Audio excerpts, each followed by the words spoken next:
Hi, I'm Yufeng, member of the Team Advisory Board with Howard County Library System. And today I'm going to introduce you Pycharm, show you how to download it, and some basic features. I'm also a partner with the CHS Pioneer, which is a school-based club.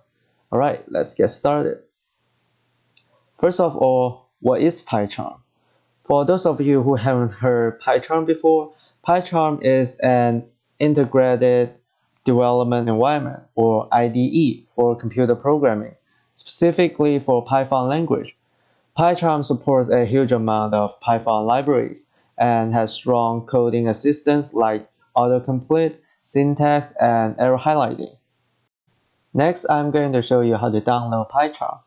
We need to go to the official website, and we can see here's a download button. Click on it. Select the system you are using. In this case, I'm using Windows. Then select the community version because it's free and it's also open source. Click download, save, and wait for it to completely download.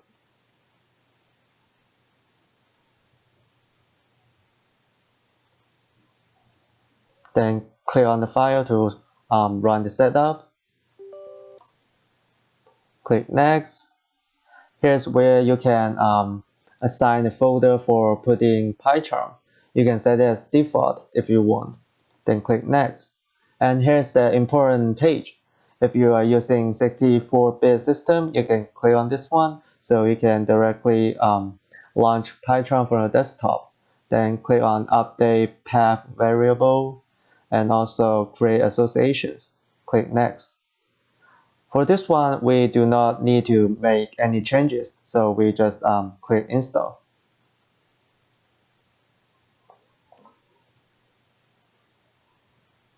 And then wait it to install.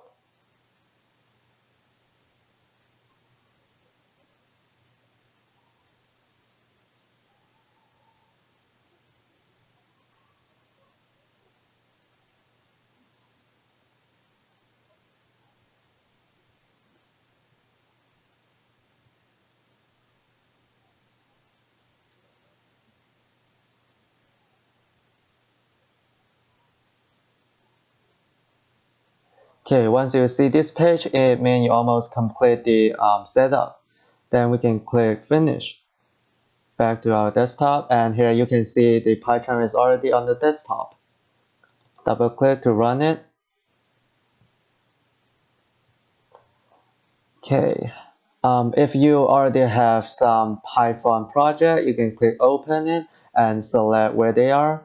Otherwise, you want to click new project. Here you can see there's some blue highlighting, and here's where you can name the project. In this case, I will just name it Hello World. Then we click create. It will take some time to set up the project, so just give it a few seconds.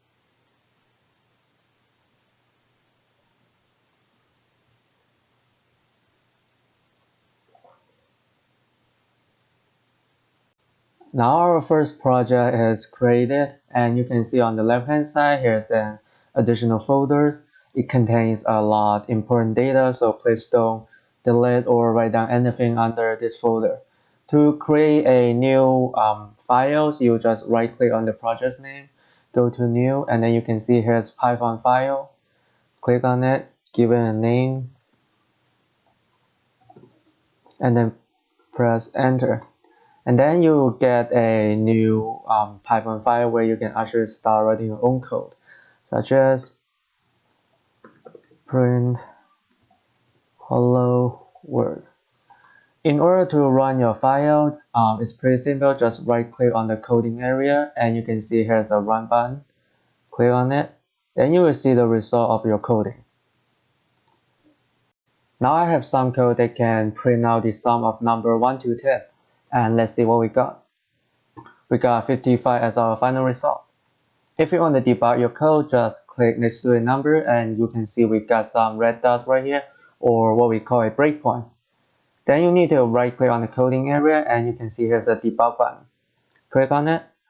To start your debug process, you need to click on the little arrows right here. And you can see every time you click the arrow, the variable is changing. and you can actually see what happens on each step. To end the code debug process, you need to click on the red squares right here. Then you can end it. If you want to remove your breakpoint, just simply click on it again. Now, what happens if you got an error in your code?